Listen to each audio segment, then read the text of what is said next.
మీరు ఒక దిక్కు బీజేపీని మంచి గట్టిగానే వాయిస్ కొట్టున్నారు, కానీ ఎందుకు మళ్ళీ Revanth Reddy BJP BRS party ఒకటే కవితమ్మ బెయిల్ కోసం రాజీ పడుతున్నారు కేసీఆర్ అని చెప్పి అది కదా, అది కాదు, గట్టిగా చేసుకుంటున్నారు కదా బీజేపీని, ఎందుకు ఆ కామెంట్ ఎందుకు వస్తుంది? ఆయన అడుగు. కాదు, రహస్య ఒప్పందం అంట. రహస్య ఒప్పందం నీకెట్లా తెలిసింది? చీకటి ఒప్పందం నీకెట్లా, నువ్వెట్లా చూసినావు? కళ్ళు నీ చీకట్లో కూడా నీ కళ్ళు కనపడతా, నీ ఒక్కరికి కనపడతా? అదేదో ప్రూవ్ చేయి. ఎందుకయ్యా ఒట్టపు మాటలు, దిక్కుల మాటలు? నువ్వు దమ్ముంటే ఎలక్షన్ల ముందు 100 రోజులు ఏం చేస్తానో, ఇగో ఇది చేసిన ఓటేమని చెప్తున్నాడా? ఎక్కడ మాట్లాడా? చిల్లర ముచ్చట్లు మాట్లాడు తప్ప. రహస్య ఒప్పందం అంట, చీకటి ఒప్పందం అంట, ఇవైతే బాగా వెళ్తాయి. కానీ బోనస్ గుర్తురాదు, మద్దతు ధర గుర్తురాదు, 4000 గుర్తురాదు, తులమ్మంగారం గుర్తురాదు. దీని మీద అడిగితే చెప్తాడా? మాట్లాడతాడా? పోయి జనముద్రలో మాట్లాడమనండి, అది మాట్లాడరు కదా. So it's very difficult with Ponnala. Right. ఎందుకు ఇంత కోపం మీకు రేవంత్ రెడ్డి గారు అంటే? కోపం చాలా కాదు, గట్టిగా మాట్లాడతా. అవును, అది కాదు. నేను రాజకీయాలకు ఎందుకు వచ్చాను? From cattle shed bound to capital city via Washington DC aerospace. నాసాలో పనిచేసేవాడు ఇక్కడికి ఎందుకు వచ్చాడు? కోళ్ళ దుకాణం ఎందుకు పెట్టాడు? బట్టల దుకాణం ఎందుకు పెట్టాడు మంత్రిగా?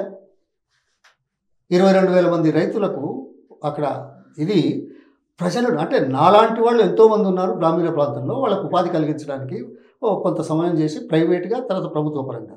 రాజకీయాల్లో ఉంటే ప్రభుత్వ పరంగా ఎక్కువ చేయొచ్చు. గోదావరి నీళ్ళ గురించి ఉద్యమాలు చేసిన వాళ్ళు ఎవరే? నేను పురుషోత్తమ రెడ్డి కలిసి 2 సంవత్సరాలు చేసినావా? ఎమ్మెల్యే కాకముందే ఎందుకు చేసినావు? ప్రాంతం కోసమా లేకుంటే నా కోసమా? ఆ ప్రాజెక్ట్ కడితే నాకేమన్నా వస్తుందా? నాకు ఎక్కడ గుంటెడు భూమి లేకుండే.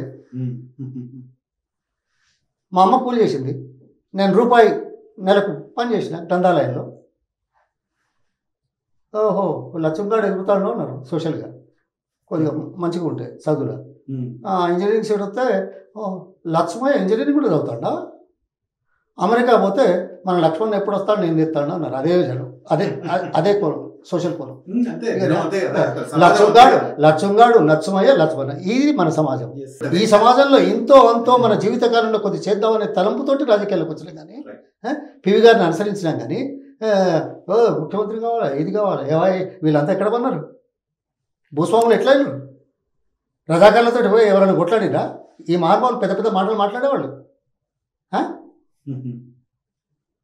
రాజకీయాలు ప్రజల కోసం, ప్రాంతం కోసం, సమాజం కోసం, దేశం కోసం ఆ కన్సర్న్, కమిట్మెంట్ ఉన్నది కాబట్టి మేము గట్టిగా మాట్లాడుతున్నాం. సో డెప్త్గా వెళ్తే ఇవన్నీ మీరు చెప్పేవన్నీ రీజనబుల్ అండి, very reasonable, justified. But the thing is, మీకు టికెట్ రాకపోవడంతోనే రేవంత్ రెడ్డి మీద ఇంత గ్రడ్జ్ పెంచుకున్నారని కామన్ పీపుల్ కామెంట్. అవునయ్యా, ప్రజలకు ఏం చెప్పుకుంటాడు మరి?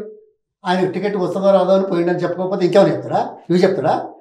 45 సంవత్సరాలు జీవితకాలంలో 55-59% పార్టీలో పనిచేసాం, ప్రజల కోసం పనిచేసాం, ప్రాంతం కోసం పనిచేసాం.